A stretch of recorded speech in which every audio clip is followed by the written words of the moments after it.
করছি।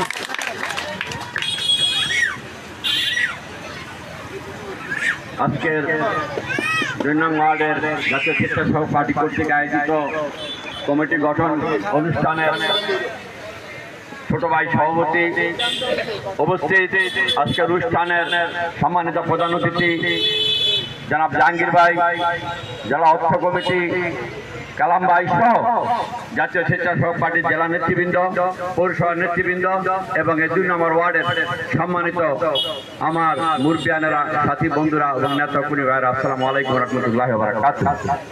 আমাদের অনুষ্ঠানের সম্মানিত প্রধান অতিথি তার অতি ব্যস্ততার জন্য সর্বপ্রথম বক্তৃতা দিয়ে চলে গেছেন। তারই ধারাবাহিকতায় আমার ছোট ভাই সুজন যে কথাগুলি এবং আমার সভাপতি যে কথাগুলি বলেছিলেন, এই কথাগুলি বলার জন্য একটি গুরুত্বপূর্ণ এবং আমার প্রত্যেকটা মানুষের জন্য একটি সমযোগী বক্তব্য। সবকিছু কিন্তু আমাদের জন্য খুব দরকার। আমিও যদি এই প্রসঙ্গে যাই, আসলে ওয়েদার অনেক খারাপ হয়ে যাচ্ছে, আবার সূর্য উঠতেছে, জানি না কি হয়। আপনারা অনেক কষ্ট করে এই ওয়েদারের মধ্যে সবাই আসছেন। আমিও বক্তৃতা বেশি দীর্ঘায়িত করব না। যেই বক্তারা যে কথাগুলি বলেছে, যে সমস্যাগুলির কথা বলেছে, আপনাকে আমাকে চিন্তা করতে হবে যে এই সমস্যাগুলি আমি কার মাধ্যমে সমাধান করতে পারবো, কোন ব্যক্তি আছে যে সমস্যাগুলি সমাধান করতে পারবে। আপনারা যদি পিছনের দিকে যান, আমার এখানে অনেক মুরব্বীরা আছে যারা নাজির রহমান মঞ্জুকে দেখেছেন, নাজির রহমান মঞ্জুকে কর্মকে দেখেছেন। কিন্তু মন্ত্রিত্ব ছিলেন, মন্ত্রিত্ব থাকা অবস্থায় ভোলাকে, অন্ধকার ছিল ভোলাকে আলোকিত করেছিলেন।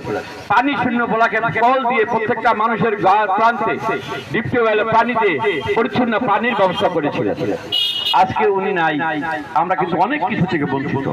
আমাদের অনেক সম্পদ থাকা সত্ত্বেও আমরা অনেক কিছু থেকে, নাজির রহমান মঞ্জু আমার মনে আছে সংসদে বক্তৃতা বলেছিলেন যে আমার ভোলা থেকে আমরা যে ধান উৎপাদন করে ঢাকায় দেই, তার অর্ধেক টাকা আমার ভোলায় দেন, আমি ভোলাকে সিঙ্গাপুর বানিয়ে দেব।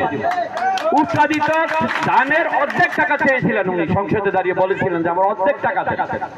একটি সম্ভাবনাময় দেশ ভোলা, যারা আমরা অনেক কিছু টাকাতে রপ্তানি করি, কিন্তু তার ন্যায্য হিসেবে আমরা পাই না।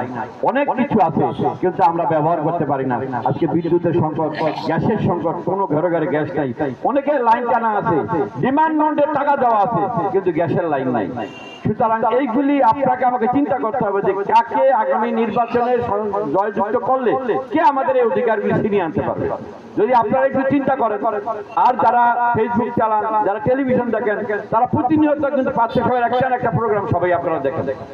আজকে সারা বাংলাদেশে একটি পরিচিত মুখ, একটি আতঙ্ক আন্দোলন বর্তমান যুব সমাজের আইকন, সর্বসময় উনি